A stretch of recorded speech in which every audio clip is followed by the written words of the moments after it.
যেরকমভাবে আধিপত্যবাদী রাজনীতির বিরুদ্ধে আমরা আমাদের প্রতিরোধ জারি রাখবো, আমাদের লড়াই জারি রাখবো, ঠিক একইভাবে বিরাজনীতিকরণের যেই রাজনীতি, সেই বিরাজনীতিকরণের অপরাজনীতির বিপরীতেও আমাদের যেই লড়াই, সেই লড়াই আমরা জারি রাখবো।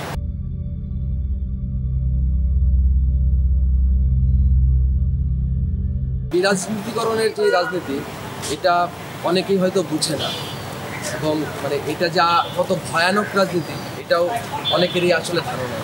আমরা বিগত বছরগুলোতে দেখেছি যে ছাত্র রাজনীতির নামে যে সন্ত্রাস, দখলদারিত্ব, আধিপত্যের সংস্কৃতি ছিল, তার বিপরীতে একটা অংশ সবসময় শিক্ষার্থীদেরকে উস্কানোর চেষ্টা করেছে বিরাজনীতিকরণ কিংবা যে রাজনীতিহীন অবস্থা বা রাজনীতির অচল অবস্থা, ওইটাকে আমরা বলতে চাই যে ছাত্র রাজনীতি মানেই দখলদারিত্ব, সন্ত্রাস, আধিপত্য না, এবং ছাত্র রাজনীতি মানেই কোনো বিরাজনীতিকরণের ফাঁদ।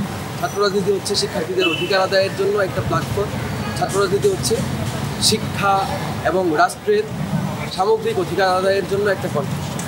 সন্ত্রাস, আধিপত্যবাদের যে ছাত্র রাজনীতি, সেই ছাত্র রাজনীতিকে মোকাবেলা করার জন্য আমরা চেয়েছিলাম একটা ইতিবাচক ধারা ছাত্র রাজনীতি প্রতিষ্ঠিত।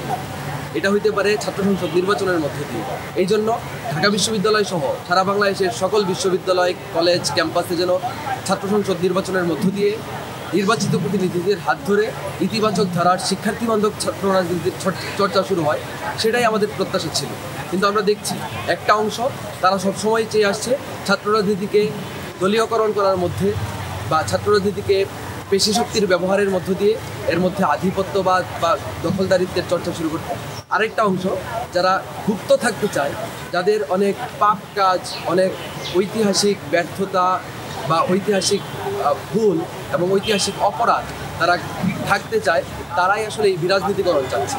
হলে হলে ছোট ছোট টিম কাদের আছে, হলে হলে গুপ্তভাবে কারা তাদের রাজনৈতিক কর্মকাণ্ড পরিচালনা করছে, তারা কারা এটা আমরা সবাই জানি। এবং তারাই আসলে ছাত্র রাজনীতি নিষিদ্ধের দাবিতে যে আন্দোলন, সে আন্দোলনকে উস্কে দিয়েছে। আমরা দেখেছি যে ছাত্র শিবির যারা ৭১-এর পরাজিত শক্তি, তারা তাদের অপরাধ অপকর্ম ঢাকার জন্য বিগত সময়গুলোতে তারা ছাত্রলীগের লুঙ্গির তলায় ছিল। তারা ছাত্রলীগের ভেতরে থেকে তাদের রাজনৈতিক কর্মকাণ্ড পরিচালনা করছে। এখন অভ্যুত্থানের পরের বাস্তবতায় যখন প্রত্যেকটা ছাত্র সংগঠনের যে প্রকাশ্য ছাত্র রাজনীতির চর্চা হচ্ছে, এক ধরনের গণতান্ত্রিক সহাবস্থানের কথা আমরা বলছি, সেই সময়ে এসে ছাত্র রাজনীতি নিষিদ্ধের দাবিতে আন্দোলন করতে কাদের দেখা যাচ্ছে? এই ছাত্র শিবিরের প্যানেল থেকে যারা দাঁড়িয়েছে বিভিন্ন পদে, তাদেরকেই কিন্তু ছাত্র রাজনীতি নিষিদ্ধের দাবিতে বিভিন্ন আন্দোলনে বিভিন্ন সময় দেখা গিয়েছে।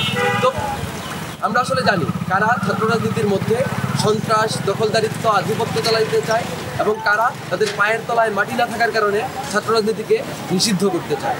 চট্টগ্রাম বিশ্ববিদ্যালয়, রাজশাহী বিশ্ববিদ্যালয়ের খবর নিলেই দেখা যাবে যে ওইখানে কারা আধিপত্য চালাচ্ছে।